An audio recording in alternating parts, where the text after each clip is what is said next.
PLD Projects presents Holy Snokes, the Star Wars podcast, featuring PLD and Matty Gunner. May the Force be with you, always.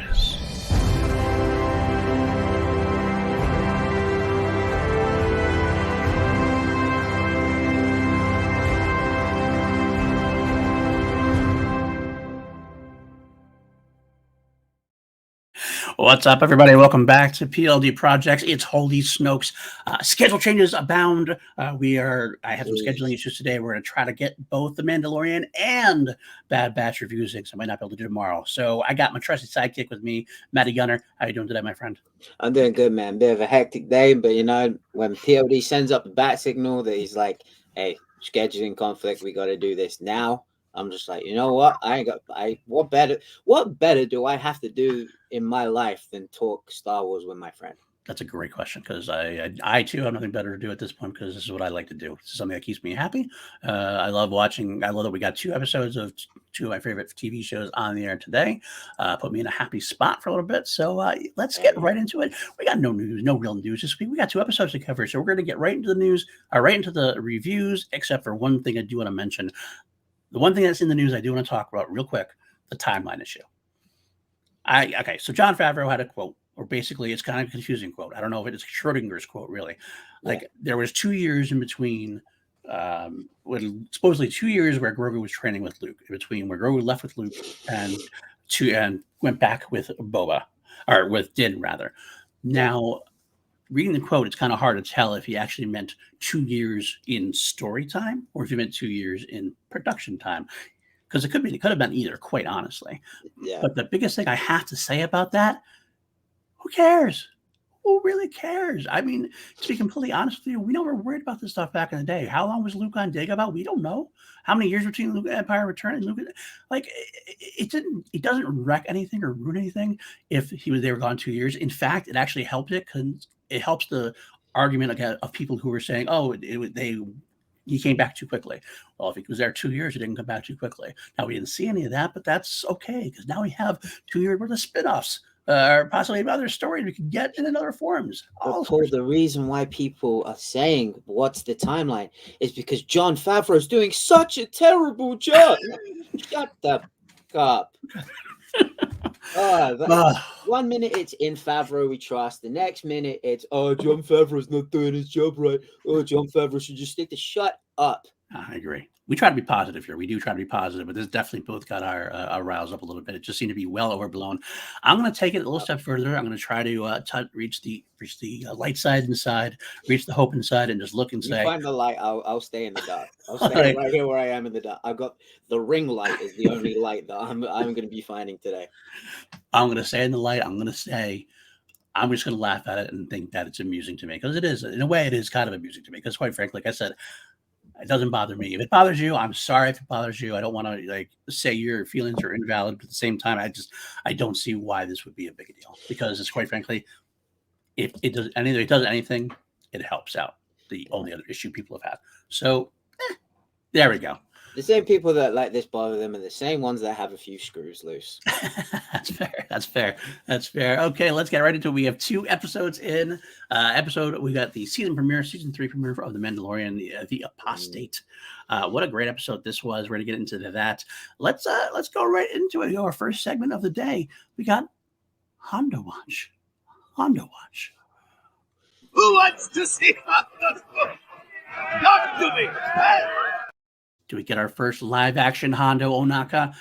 The answer, my friends, this effort is no longer profitable. How many times are they going to do this? I want to use the yes GIF we have, or the yes vid we have, because I just really want to just to use that. So do it for me. Do it for the video here.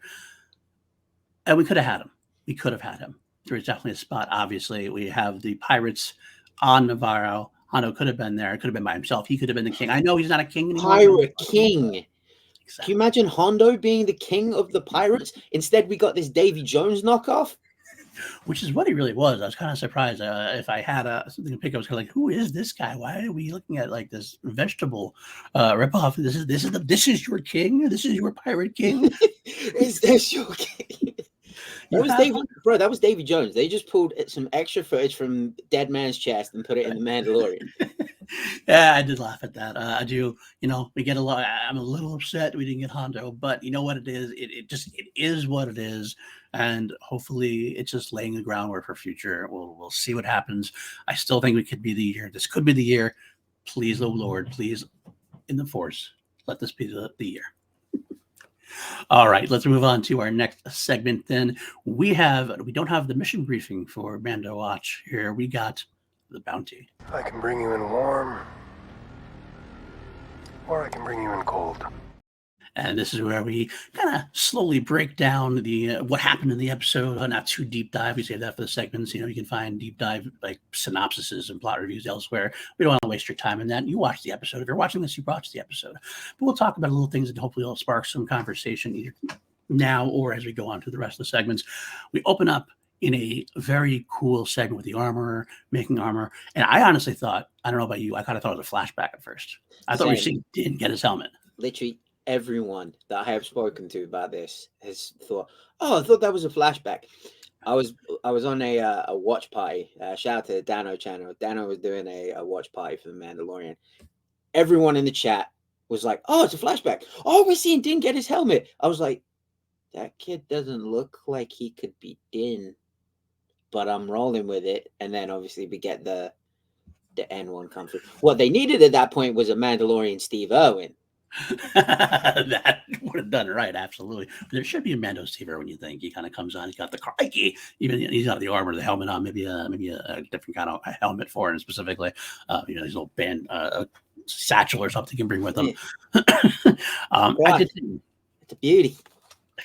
I did think it was a flashback at it, but I was also kind of like, that doesn't really look a lot like Pedro Pascal. I'm kind of confused a little bit. They could have gotten someone who looked like him, but then all of a sudden when it happened, like, oh, okay, so we're at present time. But man, what an action beat! What an action beat that was! We opened up right into a big Mandalorian flying everywhere. It's kind of like, I feel like it was like this is what this year is going to be. So we're going to give it to you right away. There's a teaser of what's going to come. A lot of Mandos, a lot of flying around, a lot of firing. I'm going to see Mandos in action in full Mando gear. We didn't really get that yet. We got some teases, obviously, in the first season at Navarro. I got some teases with Bo-Katan and her crew. But this was kind of like all-out Mando action, and I loved it. So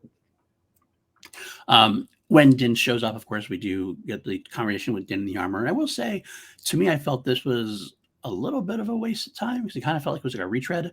Like we kind of, all right, so he goes to her and she says, yeah, you took off the helmet. We already had this conversation, I felt. So it kind of felt like this was maybe to catch people up who missed it, I guess. I think so.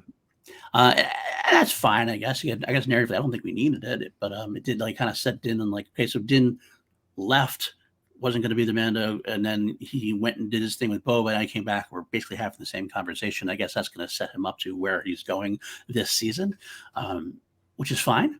It's not horrible. We get a little more detail what I was going to do. We know that Mandalore itself had been destroyed during the purge, when we knew that, but like we kind of got more into that a little bit. So a little more of a tease. But it wasn't that. I thought it was kind of a little bit of a waste myself for time, but not that awful.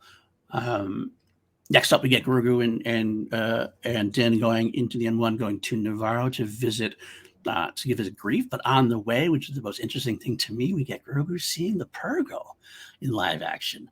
Yeah. I was surprised at that, but what a way to do it! Because quite frankly, if this is going to lead to some kind of Rebel sequel in Ahsoka, it makes sense to start there. I almost think it's like an Easter egg drop for us. Like, yep, this is Rebel season's coming. Rebel stuff is coming. Here we are with the Purrgil. Yeah, that was definitely a setup for Ahsoka. When I saw that he was like looking out into hyperspace, I was like, what the hell is he looking at? Like, is he just being like a baby and he's just like, ooh? Right. But Grogu also looks a little bit older. So I was like, what is he looking at? And then I saw the silhouette and I was like, I think I said, oh shit, about 20 times over the hour of these two Star Wars episodes. That was one that got a massive one out of me. Yeah, absolutely. Of course, Din didn't see it though. He continues while he's sleeping around. He's sleeping. I wonder if he can. Maybe. That's an interesting call. I don't know. It's an interesting call, especially in hyperspace. I don't know. Never thought of it that way. That's something we should to look into. And it's funny you mentioned Griff looks a little older. Well, he is. He's about 2 years older. Anyway, all right. So we get to Navarro. And obviously Grief Karga is doing his best. Lando Calrissian, he's really spruced himself up. He's the Baron Magistrate, the High Magistrate. You get to see how Navarro's classed up the joint a little bit. Got some some creatures wandering around, but everybody seems to be prosperous. We get the nice little look at IG, which I didn't really consider at all. I thought we were done with the IG, but seeing him in the statue form, so to speak, was pretty cool. But then importantly, we decided we're gonna get IG. We're going to get a little bit of a try to fix IG. That was kind of surprising to me. Did you that surprise you as much as it surprised me? A little bit. When they started walking to the statue, I was like, hold on, that actually looks like IG's head. Yeah. I was like, oh, okay. But then I thought nothing of it. I didn't think they were actually going to. And the fact that he kept saying, IG, this is my friend. This droid is my friend. Right. I was like, oh, so he's really like, he trusts droids now.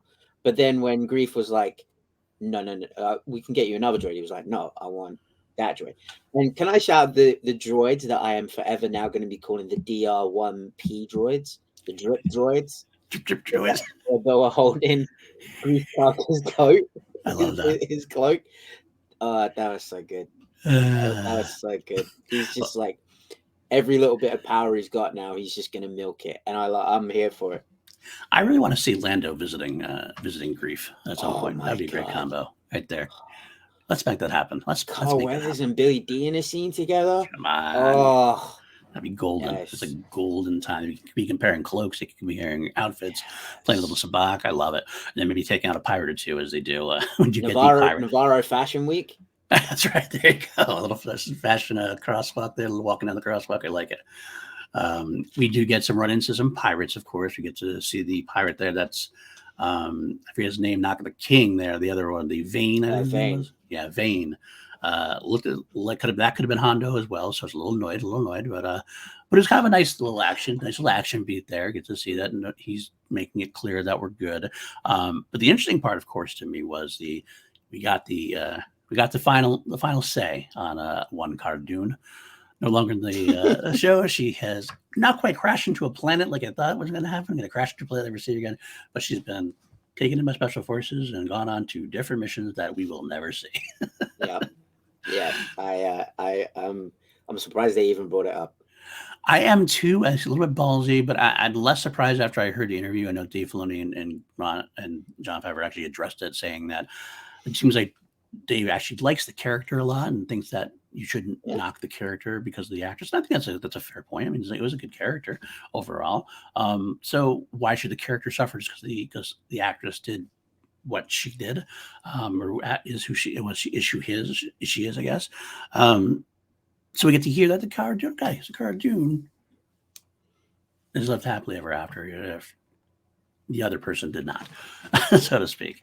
But I'm happy. I was actually happy they brought it up. I thought it made sense now to me at that point because that's ballsy. It's something that they didn't have to do. They could have completely just swept it under the rug. Like I actually expected them to, but they didn't. And I'm kind of proud of them for doing that in a way. It's kind of cool. I thought it was a cool scene as well because, like, I mean, I can't say boo to a goose about drinking at school. I mean, I used to do it, but like kids don't drink around schools. But it was just cool seeing like Din just propped up against the tree. It was like a proper Western. It was like a proper Western moment, and I was, and then anytime Carl Weathers grabs hold of a gun, I'm just like, okay, like shit's going down. Yeah, shit's going. Yep, this is cool. And he shoots it. He shoots the gun out of his hand. I was like, oh, so good. That was great action beat. Love it. Love that beat right there. I do like they try to fix IG, but we get the issue where IG is not quite himself still, and we got like a little Terminator sequence there. The half IG starts crawling around. Okay, I'm glad you picked up on that as well because I was going to say, did you pick up Terminator vibes from that as well? Completely. Okay, yeah, good. Complete Terminator 2 vibes at that point. It was a nice little fun little sequence though. Going right after the baby, right after Grogu. And then of course we get to see Babu Frick right away. And the Babu Frick, the Anzelis, they bring him to get to fix IG. I'm like, that's a great way to put them in, to bring them in. Yeah, that's what they do. They're tinkerers. I'll say it up front. One of my top 5 comedic moments in Star Wars ever. Maybe in my top 3. You're saying it for our segment coming up. I'll say that. Okay, I get that because I'm right there with you on that. So it's great though. But okay, Baba Freak and the Enzo's can't fix it. We get the kid. They had to eat a part that they don't have. Some kind of I forget what the part was, memory board or something to that effect. Yeah, And memory chip. didn't leave to go get it. Didn't leave to go get it. We get another great space battle with the pirates. It seems like they opened up this one. They wanted to have a lot of action beats because there were a lot of action beats, and not like big epic, like story moving action beats, but just like fun adventure. Like I kind of feel like it was like the almost always an answer to Andor. Like again, I love Andor, and I Yeah. love Andor very much. Some of the best writing we've had in Star Wars, and it does a lot for me and a lot for the spy thrills and everything else. But it was like, okay, that's Andor. This is what Mandalorian is. This is the Star Wars. Some of the Star Wars stuff you've been missing. Fun action beats, the ships flying around, space battles. They look beautiful. Nothing looked cheap about this at all. It's looking very, very beautiful. Like I said, the only one of the few knocks on the Obi-Wan series I have, you can kind of tell they cut a little bit of the budget for whatever reason. I'm not sure why. Yeah, But like every once in a while, it looked a little, I want to say cheap, but not all that it could be compared to like, man, like this battle looked freaking awesome. These battles look awesome. Yeah, I don't know if it was like because it was the pandemic, they were like, okay, we need to save as much money as we can, maybe for a rainy day. But Possibly. yeah, I do agree that I'm just like, dude, imagine Kenobi with this budget. Right. Yeah, so it was a great fun. This was definitely a great fun. I get to he did end with Davy Jones. I always give Davy Jones. I'll give Davy Jones a second chance if we actually have more going on, because sometimes you get an introduction to a character in Star Wars like that, and you're kind of like, I don't get this guy, but then like a few episodes later on, you see him a couple more times, and you're like, I like this guy. Let's see it again. Let's see Davy Jones in his face. I'm just bitter it wasn't Hondo. That's the only reason that I ragged on him and called him Davy Jones. I'm just bitter that it wasn't Hondo. That's fair. All right. So we have the great space battle. Then we get to where he visits Bo-Katan, and what a kind of cool setup this was. Like it was really, the tone was just perfectly set. He walks in, she's all alone with the droid. She's lounging on this like throne-like chair around, and she is. I mean, what a performance from Katie Sackhoff in this one. She didn't have like a lot to do. Like she only had a small scene, but man, she just chewed up the scenery when she had it. Just like was very bitter, very. She had this deep emotions to her. You could tell that like this is a character who's been through some shit. And like here they are at the end. Everybody's left her. She has no more way to reunite Mandalore because now Din, of course, has the Darksaber still. Of course, she still has to ask him about it. Like it's like the almost like the it's like a Frodo and Gollum thing. And like, you still have the Darksaber? Okay. What a great moment though. She was phenomenal in this role. It reminded me of I can't remember what movie it's from, but the Christopher Walken speech about the lions at the zoo. Oh, yeah. I think I know what you mean. Like, why can't I remember it either now, though? Yeah, she seems like she is she's the lioness at the zoo that like right now she's very calm and tepid. But if you get too close, if you start rattling at that cage and you get too close, she's just gonna snap and go. It gives credence to, like, I mean, like I said, she seems like she's given up, but like deep down there's that fire in there still, and just needs a little spark, little spark, and she can come roaring back for more. Great sequence that they talk about Mandalore being poisoned, and I think it didn't challenge us in that. Well, you said it wasn't poisoned. Is it, or did it? Make up your mind. Is it or isn't it? I don't know what's going on here. That was it. That was I found that very interesting. Yeah. But obviously we don't go to Mandalore yet. That's going to be in the future. But yeah, that was pretty much the whole episode there. I don't think anything else that you want to bring up that I missed in the bounty, the mission briefing. No, not really. I think we got a general good cover of it. Very cool. Okay. All right, let's get into our segments, and then we will wrap it up and go into the Bad Batch. Our rest of our segments is for this episode, the Apostate episode 1 of season 3. We already did our bounty, we don't have a Bachelor of the Week. Instead, we have a Mando of the Hour. Let's just say they might recognize my face. Who is your Mando of the Week there, Maddie? Where do you speak? Who's your favorite character of the week? Mine is the droid who was there as like Grief Karga's assistant. Because actually, no, I'm gonna swap it. Okay. The Anzellans. Okay, all right, that's fair. The Anzellans are my Mando of the Hour for this week, with an honorable mention to Grief Droid that pushed the bust over. I love it. All right, fair. For me, man of the hour, I kind of spoiled it with my mission briefing or my bounty rather. It's Bo-Katan. Bo-Katan really went home for me. I loved everything she did. I loved the performance that Katie Sackhoff gave. I thought it was a really powerful performance in setting up. This is going to be a Bo-Katan season. There's going to be a lot to do with Bo-Katan. I can tell right away. This is going to be her arc as much as it's going to be Din and Grogu's arc. There's going to be a lot about Din and Grogu going back to Mandalore and trying to reclaim his family and his place in his tribe. And I just think you're also going to see Bo-Katan try to find her place in her tribe and find a tribe maybe. So it's going to be interesting to see. But that's why for me, Bo-Katan, Mando of the hour. All right, next to that we get. I'm going 3 for 3 here, so I'll leave this one off as well. Instead of I spec, we have. I have spoken. I have spoken. The favorite line of dialogue in the week. Justice Quill. Justice for Quill, of course. We try to go through something that really touches us. It could be humorous, could be a quip, could be something important, something really meaningful. I chose one of the latter this time. I could have gone a couple of the funny lines, but to me, again, I'm being a broken record here, but it's all about Bo-Katan. And this is actually not even about the line. It was the performance behind the line, which really got me, but it made the line memorable to me. When she finally sat there on that throne, looked at him square in the eye, go home. Yeah. It was just a powerfully driven, it summed up everything that Bo-Katan thinks. And what does that mean necessarily? I mean, she's telling him to go home. Where is home for Din? We don't know. Din's trying. I always wanted Din to say, I'm trying to. Something to that effect. Because Bo-Katan is home, and she doesn't seem to be too happy. So where's Din going to go? I don't know, but I just liked that performance and that line. Sometimes the performance can dictate the line. It doesn't have to be a great, go home. It's 2 words. It's not a very big piece of dialogue, but man, it was it really hit home and was very memorable for me. What about you? What was your favorite line of dialogue for the week? There were so many good ones. I have to give an honorable mention to the one that everyone seems to hate, and that was Din saying that's really losing your head. That was like proper 80s one-liner. I loved it. But I think the best one, the absolute best one, the one that had me absolutely, I was crying at how hard I laughed at this, was when the Anzelin goes, no squeezy, and then he gets put down and he goes, bad baby. Just calling Grogu bad baby, and the way he says it, I think it's because obviously being a prequelist, I grew up with Jar Jar and just everything's silly, and just this tiny little Anzelin being picked up and just going, no squeezy.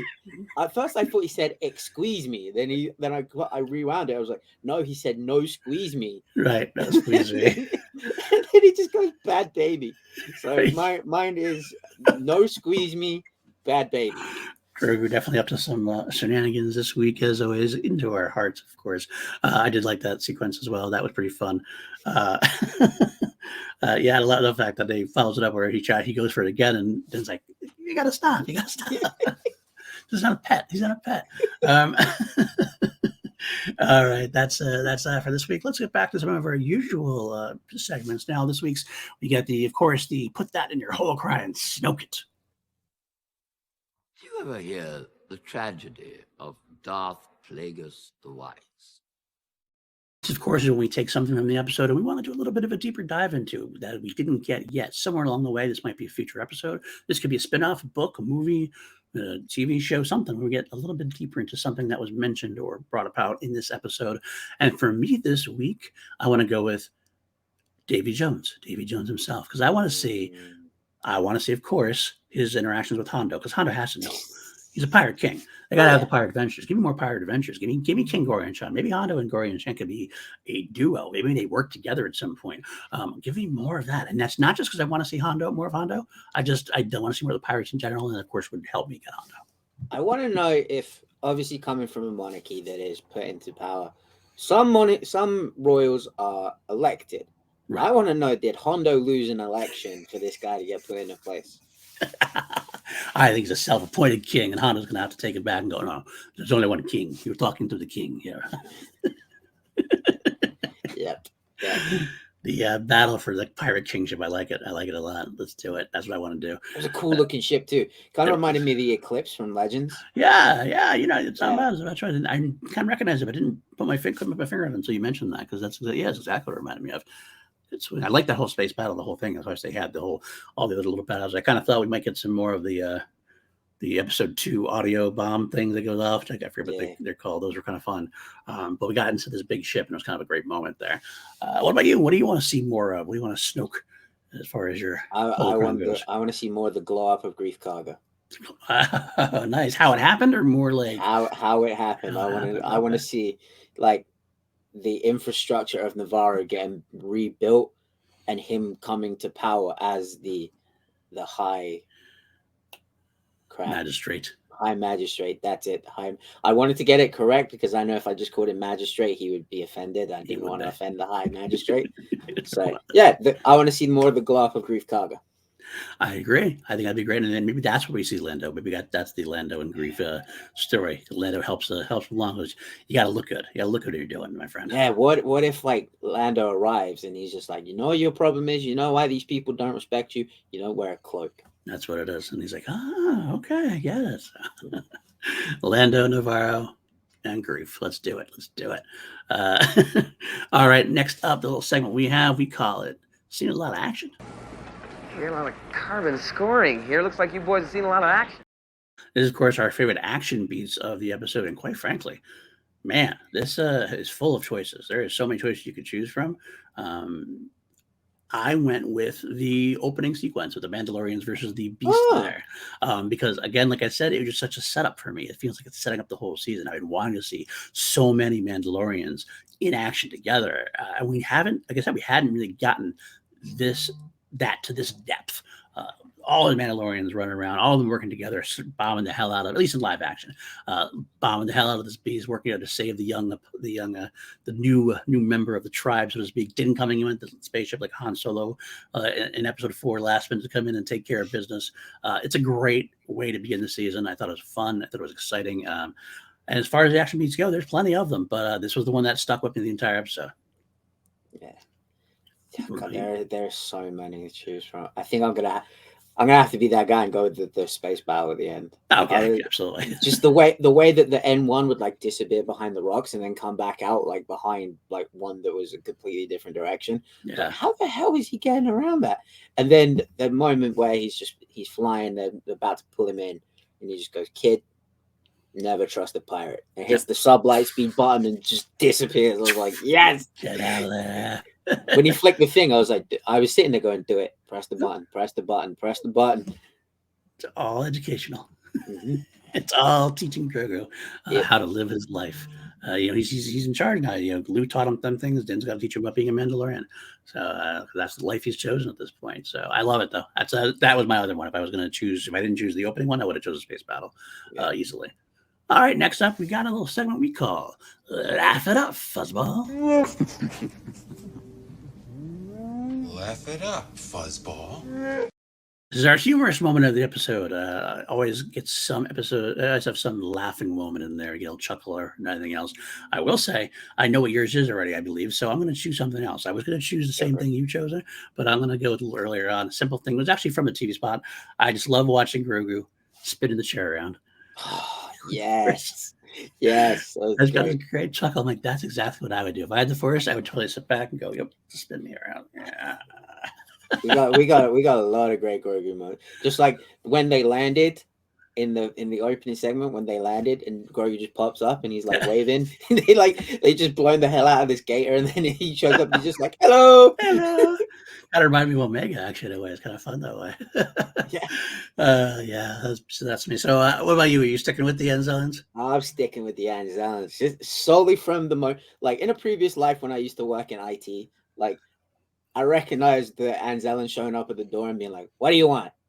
It's just like, oh, great. It's just, and then we see Din talking to the Anzellan, and we're just like, oh, they're having a conversation. Then the camera pans out, and Din's sitting cross-legged, like tucked into their little house.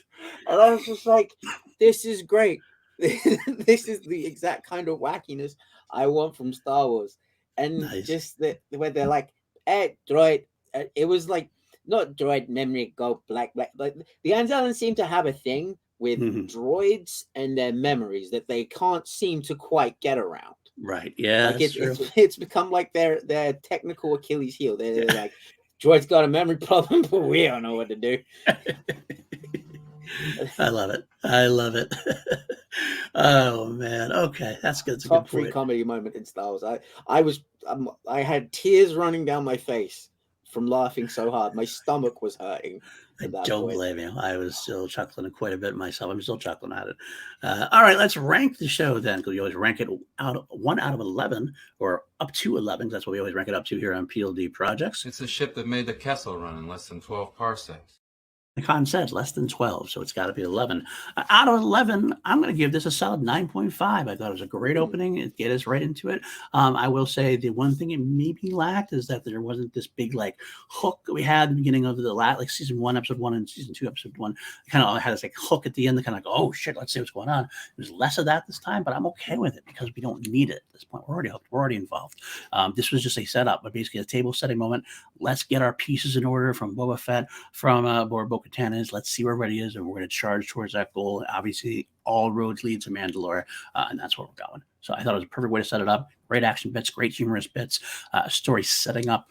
Let's do it. I liked it quite a bit. How about you?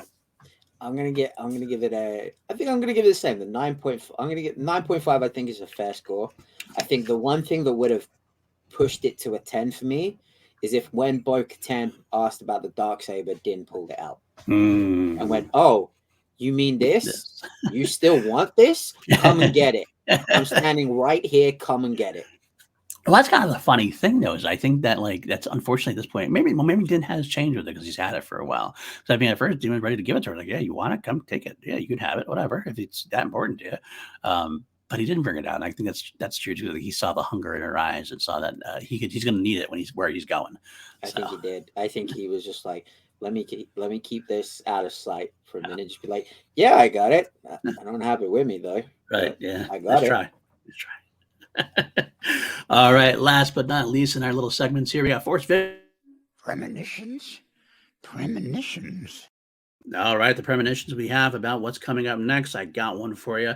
Obviously, all roads lead to Mandalore. Obviously, all roads are having a bunch of Mandalorians come in. We saw the Purgle Rebels. I think this is pretty much been guessed by a lot of people, but I'm going to confirm. Well, like I know anything.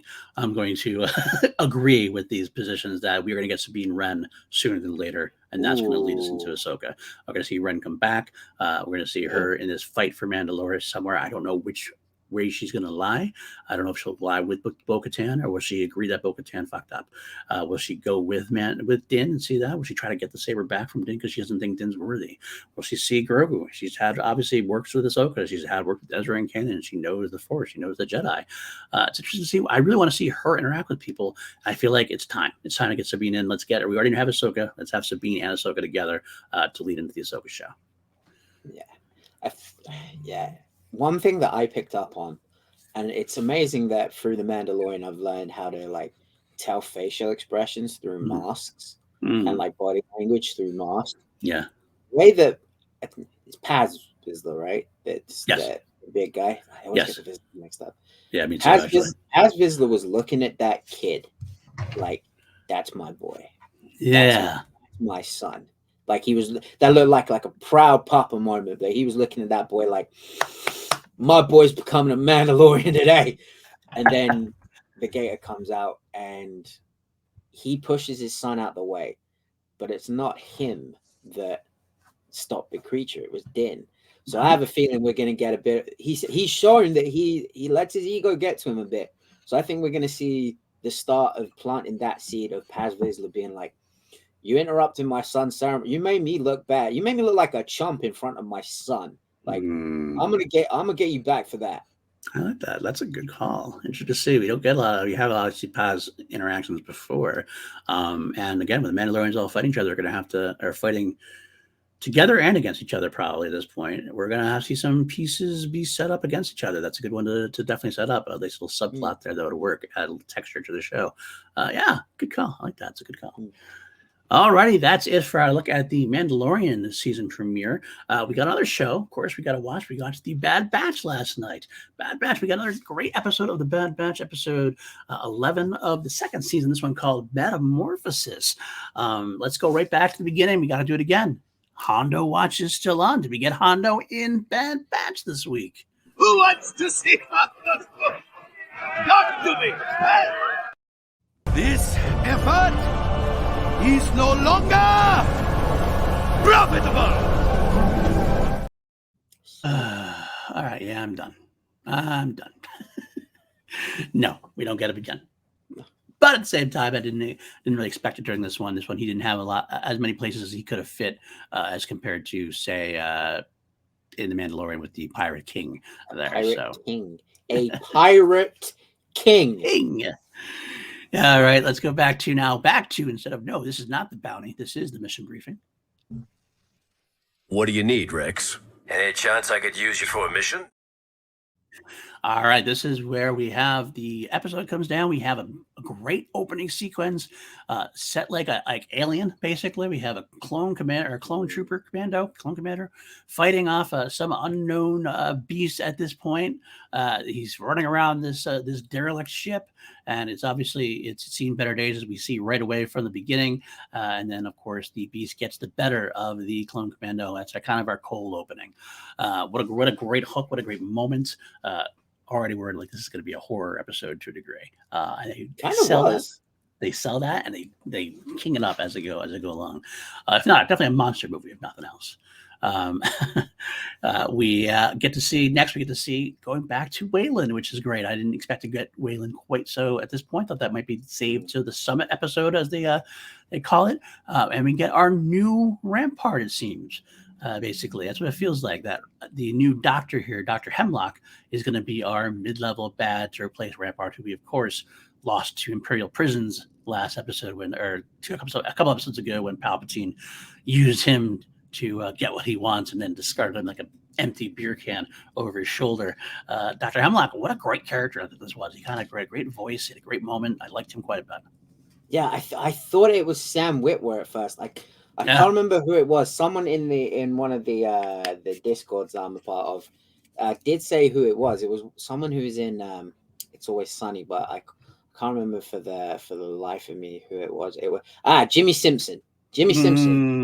Oh, okay, that makes sense. That's a good call. That's a very good call. I didn't get a chance to see who it was, I'll be honest with you. But I do like Jimmy Simpson. He's been in a lot of good things. Obviously, he's in Westworld, which I love. The young Ed Harris in Westworld. So I'm all about that. I think he's a great actor. So what a great voice. What a good talent. Good choice. Yeah. I get to see him, of course, and get to see how this is working. We see Namaste is in the Namaste. Namaste. That's right. Namaste is namasteing in the prison cell, refusing to cooperate. Staying in the prison cell. That's good. That's good. I like that.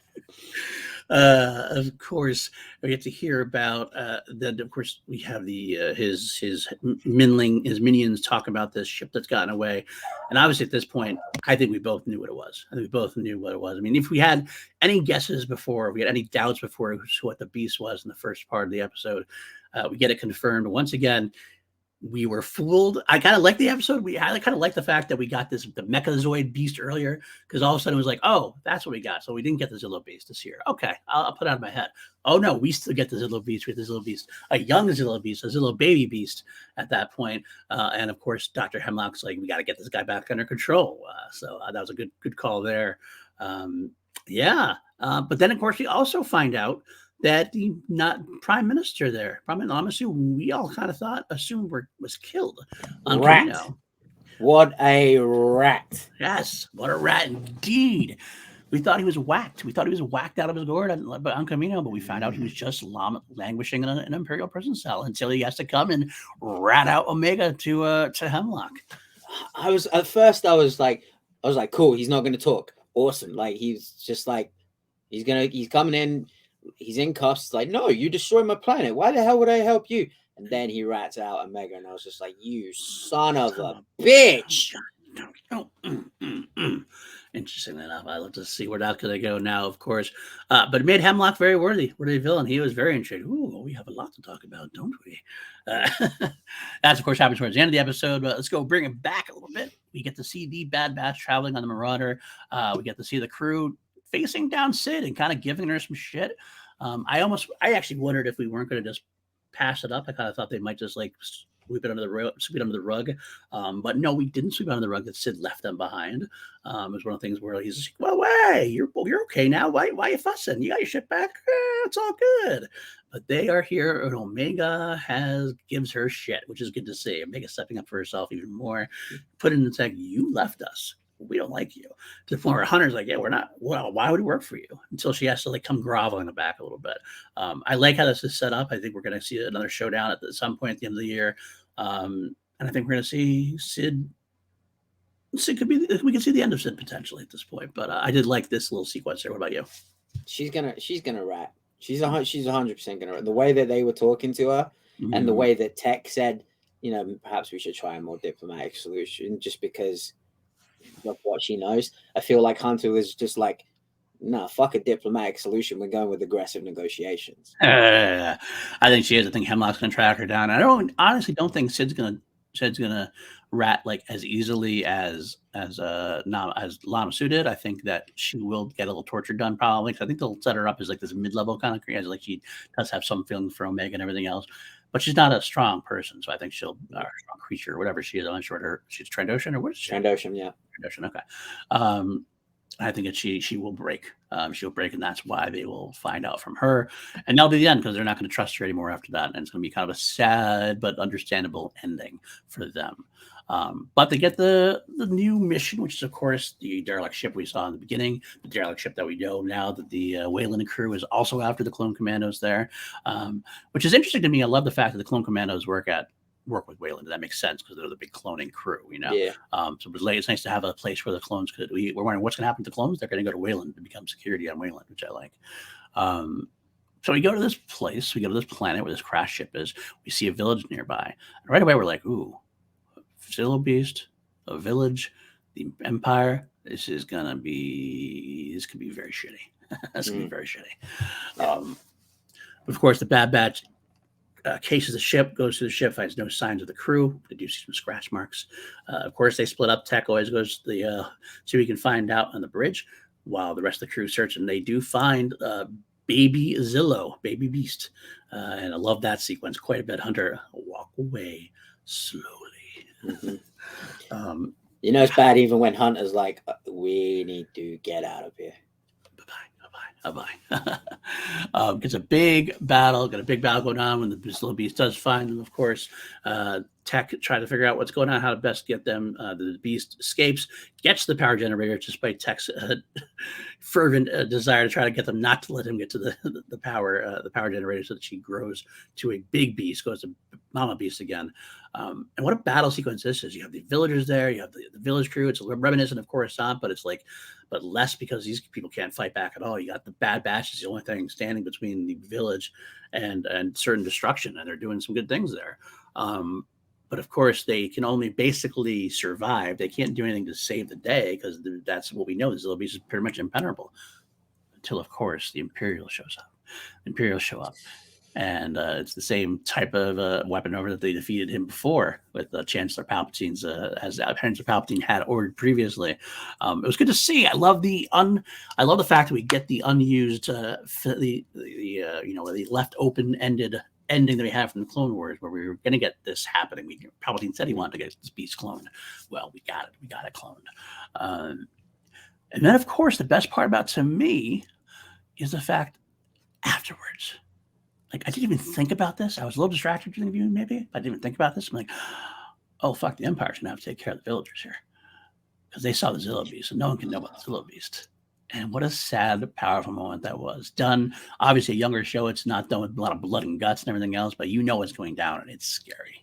I got visibly angry at that moment because I was just like, I was screaming at the TV. I was like, they did nothing wrong. Mm-hmm. What do you do? Because you know what's going to happen when they get on that transport. You know where they're going to get taken and what's going to happen when they get there. Mm-hmm. They're either going to Narkina or they ain't going anywhere. Right. But regardless, exactly. it was just like, what did those people do wrong? They did nothing wrong. They were in the wrong place at the wrong time and saw the beast, and that's it. And that's unfortunately the way of the Empire. It's what a great moment to like again showcase when they do it. They showcase it every once in a while. Star Wars has done a very good job showcasing it, how oppressive the Imperials are, how oppressive the Empire is. This is the Andor part for Bad Batch. We get the same type of feeling that Andor has. We just do it a slightly different way, and that's okay.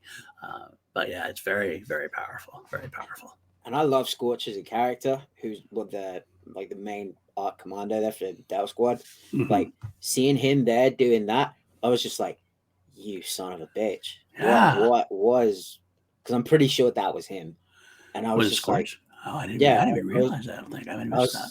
yeah, it It looked was like Scorch. it was Scorch. Yeah. A lot of people were saying it was Scorch, and I was Wikipedia just saying it is Scorch. Oh wow, I didn't even realize that. Oh, I was just like, dude, I love you. What are you doing? Oh, you son of a bitch! You son of a bitch! Like it really hurt because I was like, man, I love you, and you're doing this. Wow, I can't believe I missed that. Yeah, it was him. Interesting. Okay, wow. According to he was Our actually in second War Scorch Mantle. sighting of the Bad Batch because he was in the Yeah, last he was in season War too. Mantle. Yeah, he was in the. That's right, he was in War Mantle. I remember that. Wow, cool. Okay. Sometimes you miss things when you're watching things. Sometimes like we're not. I'm an older. I miss something. Sometimes, hey, it happens. Let's see. Anything else we had there? Of course, you had the. I love the fact that Hunter and the crew, they talk about it. They talk about this little beast, and when this little beast was taken, Wrecker had this horrified look. They're not killing him. They're taking him. Where are they taking him? Hunter's like, what's going on? We don't know. And then Tech starts. We understand that the cloning wasn't destroyed on Camino. Cloning was just the Empire took control of it. And it's kind of a challenging moment where Hunter sits there and says, all right, get that information to Rex and Echo. He's starting to like be a little more on board with helping out more. I think that, but it's a good way to do it too. He's still not getting heavily involved outside of his missions, but he's at least going to say, well, I can help tell Rex and Echo what's going on so that they know what's out there and how they can potentially help the rest of the galaxy. Yeah. So, and that's where we end that episode. Basically, we go back. Of course, this is where we see, Lama Su and ratting out Omega to Hemlock there. But that's how that episode ends, and what a great episode it was. We'll get to that in a bit. Let's get to our segments now. Back again, not Mando of the Hour. We're back. We are back to Bachelor of the Week. I was hoping for the whole squad, but you'll do. This week for me, I almost went with Hemlock. But I think I want to see him diversify himself a little bit more from Rampart. He's a little bit Rampart 2.0 for me, but I want to see him get a little different maybe. I'm going to go with Omega. Ooh. The reason why I got to go with Omega is the fact that this was a horror episode left and right. And besides Record, the only record, like Omega really sold that to me. She was the parts that when it's a horror episode, the tone that they wanted to go for, they used Omega quite well to distribute that tone. One of my favorite moments, and I almost put it as my favorite line, I don't have the line actually in front of me specifically now, but was when Tech goes to them and goes, yeah, well, the creature ate the crew, but yada. And Omega just goes, it ate the crew? The crew? And he gets she goes into Wrecker and like it's all like this is Omega's been through a lot of shit and she's not exactly easily scared anymore, but she is frightened. So she does a great job as far as depicting the tone. It wasn't necessarily anything she did specifically, but it was just it's a help. Sometimes it's not about what the character does; it's about what the character does for what the show is trying to do. And that was why my pick is Omega. Nice. How about you? I'm gonna go with Tech. I'm gonna go with Tech because he was the one that figured out, and it's gonna lead into my line of the week, so I won't say that. But there was that moment where it was stuck between the two power generators on the ship, and he's looking at it and he goes, "Fascinating." Even then, he's still the wheels in his head are still turning, and he just goes, "Fascinating," and then he shoots the side of the ship out, and the beast just runs off. He kind of clocked that the energy was making it bigger. And he was like, how are we going to stop it? Cool. We'll just blow it up. Right. Right. Love it. Love it. Good call. Yeah, Tech's always a great. He's always a good choice. He usually is a good choice for that reason. He's definitely been more distinctive this season doing what he does to what his place on a team is, so to speak. And I think without Echo around, it's really given him even more opportunity to shine. Obviously, we had his little episodes with Omega last week, and the week before rather, and it's a good thing to see Tech develop like that. I appreciate that quite a bit. All right, let's move back. We're going to move back to From I Have Spoken into I Spec. The ability to speak does not make you intelligent. Now get out of here. This is our favorite line of the week, like we said earlier. Favorite line of dialogue to me. Again, just like the Mandalorian, this wasn't about the specificity of the line, more of how the performance was. And it was Hunter. It's actually two lines, but I'll give you the one. And the one line I definitely want to make mention of is when he's talking to Sid, and he's like, "What makes you think we'd come back at all?" And it was kind of like that same delivery he gives of "Get this to Tech and Echo" at the end. Like it's that Hunter's kind of done with the shit. Like he's breaking down. He's been spending his hard-earned time trying to fix everything, trying to save his crew, and shit's going down. He's sick of it, and he's going to stand up for his crew and stand up for what's right. A little bit of both. And I'd like to see Hunter getting a little bit more pissy, and a little more committed to what he wants to do. Yeah. I like that because it shows that like now is when we're gonna break away from the monster of the week episode, which everyone's saying this was a monster of the week episode. Yeah, it was the monster of the week. If this was the same, I got a lot of Godzilla vibes. Absolutely. From this episode, probably just because it was a giant lizard. But this goes straight into my line of the week of because I wanted to think it was the Zillo Beast, but it at the start when it was still baby, it was still small. I was like, no, that doesn't look like a Zillo Beast. It must be something else. And then Tex said a line that shot fear straight into my heart when he said something like, "Oh, the DNA matches the beast that attacked Coruscant." And I was like, "Oh no." Oh no, you guys are screwed. Don't like when they were like even flying the shuttle like, to track it down. I was like, no, guys, you're flying the wrong way. Get it out of there. It's like don't follow it. Get like the moment when it jumped onto the window when Wrecker was trying to shoot it. I was like, oh god. Like I have not known fear from a creature in Star Wars since the quickness spiders, but that's just because I hate spiders. But when it confirmed it was when that line confirmed it was the Zillo Beast, I was like, oh shit. Then the fear setting of like, oh my god, they actually cloned the Zillo Beast. They actually pulled it off. They pulled it off. Oh man, I don't know. No one should be calling this a monster of the week episode anyway, because there is a monster. Just because there is a monster doesn't mean a monster of the week. I mean, we have this is a picked up thread from the Clone Wars. We deal with and they're using it. It's actually so much more than a monster of the week. You're picking up a thread from Clone Wars. You're using what is becoming obviously a very important part of the Bad Batch, including this, especially this season, is the cloning parts of Kamino. You're putting that together and moving the story forward, and introducing a new bad guy, and introducing a new end game potentially. This is all not a monster of the week episode at all. This is not even. I don't think this is an enhancement episode. I would call this a big episode for the Bad Batch. So this to me was the team behind the Bad Batch were like, oh, you want to drop an episode of the Mandalorian during this week? Good luck. stepping up the game a little bit. I love it. All right, let's move on to our next segment. Of course, put that in your holocron and smoke it. Do you ever hear the tragedy of Darth Plagueis the Wise? All right, this is, of course, what I mentioned before. What did we see in this episode that we wanted to learn more about? And to me, this was quite clear. I want to know the other experiments. What else are those cloners working on? We got the Zillo Beast. We got them looking at Omega. What's this end game that they're talking about? Obviously, that's going to be important, and that's going to come out. But if that comes out, I want to know what else is going on, because there's a ton of stuff going down in Wayland. Give me what's happening in Wayland at this point. I want to know every single experiment. That could be a whole anthology series in and of itself. Hey, there's a monster of the week for you, an experiment of the week episode. Let's get into it. Let's find out. Yeah, I mean, mine's exactly the same, especially because you had the moment with Lama Su saying, you've got all the as we like to say over in England, you got all the gear and no idea. Yeah, pretty much. When he said that, it must suck to have all the equipment to get to the end, but you don't have the knowledge to get to the end game. Absolutely. Little Lamasu doesn't get many times where he can come off a little snarky and Chanaki wins. And of course, he ratted out Omega pretty soon after. With him till that point. That one line, I was like, "Ooh, nice little moment there. Yeah, good for you, Lamasu." Great. All right, cool.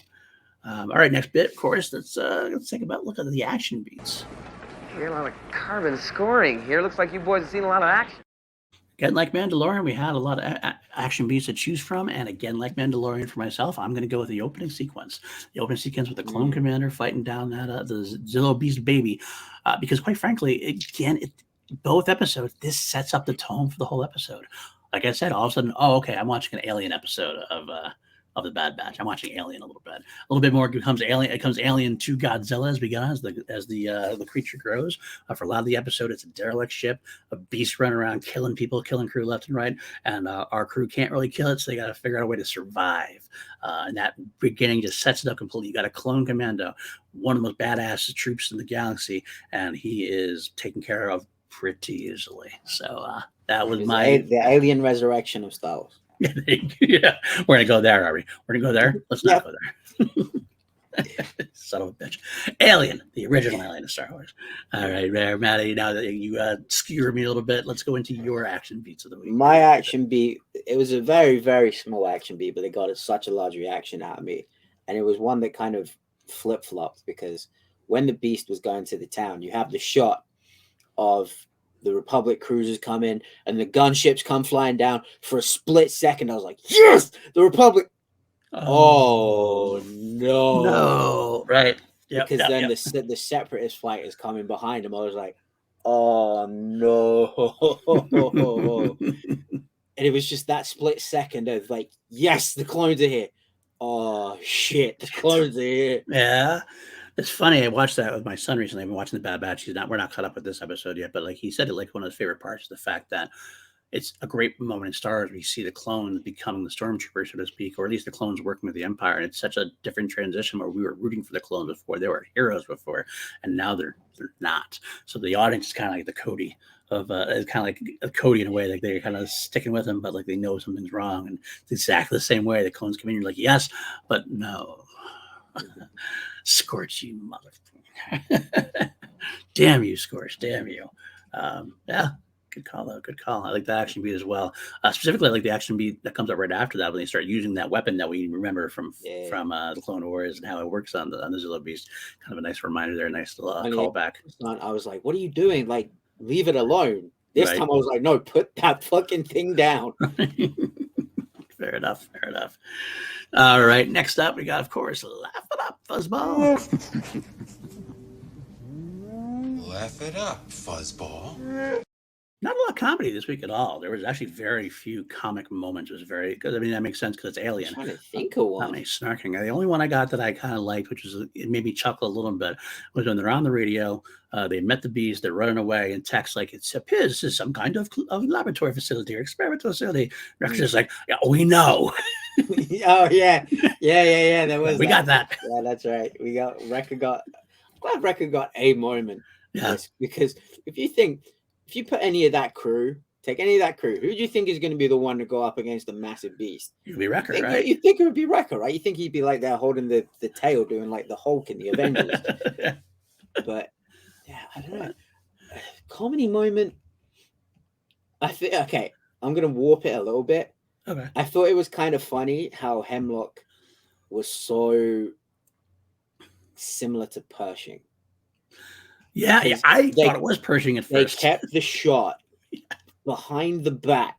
Yep. Because the whole time I was like, holy crap, it's Pershing. Pershing's here. And then you have the glove, the slick back hair. I was like, holy shit, that's Pershing. Yeah. And then they're like, oh, then they show his face. I'm like, is that Pershing? He's older. And they're like, oh, Dr. Hemlock. I'm like, that's not. Son of a bitch. You got me. You played yourself, Maddie. You played yourself. The snarkiness of Lamasu, I think. Fair enough. I'll give it to you. That's a good call too. Yeah, that was a little chuckle inducing. We got a moment out of me. So I'm assuming being snarky. Who knew? Who knew? All right, then for this, let's do this. Out of 11, what are we going to give this one? What are we going to give this one? It's the ship that made the Kessel run in less than 12 parsecs. Likewise, The Mandalorian, I'm going to give it a 9.5. I thought it was exactly what the batch needed. It took a step up, back up into the direction of we're heading towards the end game now. A lot of exciting adventures, a lot of horrifying moments, a lot of pieces laid out to go through. I think this is a very fun and yet important episode of the Bad Batch. How about yourself? I'm going to give it a 9. Okay. Solely because I'm starting to lose patience. Where the fuck is Crosshair? I think that's going to be rewarded very soon. And I think there's a reason why he hasn't been on there. I do think that. When I get to the Force Vision. Yeah. Okay. Hold that thought in your brain. Okay. All right. You know what? We already said our things. Let's get right to it. Force Vision. Premonitions? Premonitions. Hit me up there, Manny. Go ahead. I think they're going to send Crosshair to interrogate Sid. Ooh, I like that. Sid doesn't know that Crosshair was one of them. Right. So I think Crosshair is going to be the one to like get the information out of her. Then he's going to be the one to go find him. Good call. And then he's going to play it up as, tell me where they are. I'm going to track them down. And we're going to think, oh my God, this guy really hasn't changed. He's going to go track them down and kill them. But then I think the Empire are going to be keeping tabs on him, and they're going to be like, we don't all the way trust him, follow him. Right. And he's going to inadvertently, in what he wants to, I think he's going to want to go to the Bad Batch to recompense and like get his spot back in the crew. Right. And I think he's inadvertently going to lead the Empire right to him. Oh, that would be amazing. So that'd be a nice setup for episode or season 3. Like he's trying to come back, but they don't know he was trying to come back, and they don't believe that he's trying to come back. And like they think he was like he led them there, but he in the case he was just like, no, I was trying to find you guys. I was trying to come back to you. Right. They just so happen to have been following me, and Hunt was like, we've been burned so many times. You think we trust you? Right. Oh, it's gonna be an interesting thing. And it could actually end up being an Omega versus Hunter thing, because Omega's always going to try to believe in the people, and that's what she's best at. So she'll try to believe him. That could be a good final couple moments there of the season, and could lead into season 3 if there's going to be one. Good call. I like that. I like that a lot. All right, for my Force Vision, I think this is actually it's about Omega. I think because we are finally going to learn why she is so important. They're starting to drop those hints a little more and more. They've kind of laid some hints down throughout the entire run of the Bad Batch, but I feel like this is the moment where we're finally going to learn what is it about Omega that is so important. I feel it's got to be more than just the unfettered Jango Fett DNA. I think it's got to be something more specific. And again, is it force sensitivity in clones? Maybe. I don't know. Is there something potential in that could be unlocked? I don't know. But either way, I think whatever it is, I think we're finally going to find out very soon, probably before the end of the season, if not like the last episode or 2. Yeah, that's what I'm looking for. Hell yeah. All right. Well, there we go, guys. We got through 2 episodes within a little bit over an hour. That's good time for us. I think we did a good job going through that. I hope you guys enjoyed our little go-throughs. Depending on scheduling, we have some scheduling issues coming up. I'm trying to work through some things in my life that are really a little tough right now. You're a busy man, dude. You're a very busy man. I am indeed. So I know we promised 2 episodes, one for Mandalorian, one for Bad Batch. If I do have that time next week, I would like to divvy it up and try to give you 2 episodes next week, one for each. If not, though, we'll try to do it again this way. And if we'll definitely get through at least both, we're not going to leave you guys hanging with either Mandalorian or Bad Batch, of course. I love you guys so much. If this is your first time here, please stick around. Grab that, hit that like, hit that subscribe, leave that comment, all that good stuff, of course. And you can join us at patreon.com/PLD Projects. Got a great crew of people in there, great Facebook chat going. Matthew Kearns, new guy there, new member of the patrons. Love Kearnsy. Brandon Buckingham, Jeff Alterman, John Listrina. Couldn't do it without you guys. Really do appreciate you guys very, very much. Of course, also a lot of stuff here on PLD Projects. We got the crew this week. We got Class Action every other week. We got Two Mediocre White Dudes on Film on the alternate weeks. We got Crown and Jewels, A Journey Through Queen, which is not going to have an episode this week, unfortunately. I did run out of time to do that. I'm going to have to push that back a week. But that's on the alternate channel, the PLD Product Crown and Jewels channel, where all of my music stuff is going to go, whether it be Crown Jewels, whether it be Queen remixes, whether it be my own music back in the day. I found some old demos I might throw up there. Other than that, yeah, and then of course some other stuff coming up, some great breakdowns of things and here and there. But yeah, it's gonna be a lot of fun. So stick around. At Paul_Denizio on Twitter. Maddie, where can they find you? You find me on Twitter at Maddie Gunner, Instagram Maddie_Gunner. You can find my band Mourner, Mourner, on all DSPs. Brand new song, The Axe Forgets, which I stole from Andor, but I don't care because that's a sick title. That's dropping soon. I can't remember the date I actually put it for. I'm gonna find out. I'll announce it on this show because this is a Star Wars show. I wrote it after watching that episode of Andor, and yeah, you can find me here every other Tuesday for Class Action, every Wednesday for Holy Snokes, and every God, what are the days? God, I'm doing so much. Friday and Monday for the ONU, the Outcast and Underdogs MMA show.